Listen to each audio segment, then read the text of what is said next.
দেখেন সকালে ডিউটি সাইডে বাড়িলাম মার্কেটের উদ্দেশ্যে, মার্কেটে লাগালাম। মার্কেটে আমার কিছু পয়লা সদাই করুন, কই যাই না পাক করুন, পাক করার পরে গোসল গোসল কইরা লাগিব। স্যার ঈদের দিন কালকা আমাদের ঈদ, যে নামাজ পড়ুন, নামাজ পড়ে কিছু খাওয়া দাওয়া করুন। কইরা রে ভাই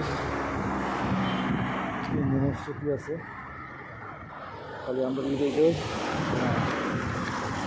আমাদের জন্য দোয়া করবেন। আর ওরা বিদেশ হইতে স্যার বিদেশের আইন কেমন মান্য ফেলেন, কুত্তার সাউদে আইন কেমনে যায় গাড়িতে, গাড়িতে এসে বাড়ি মারতে। দেশের বাংলাদেশের কুত্তা যেমন কেউ করে রুটে ঘাটে বাড়িলে এগুলোর অবস্থা যেমন কুত্তার মতন।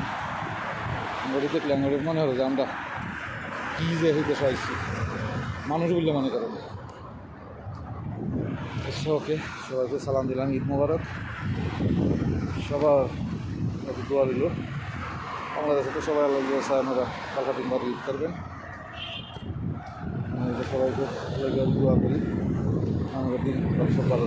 ইনশাআল্লাহ, খোদা হাফেজ।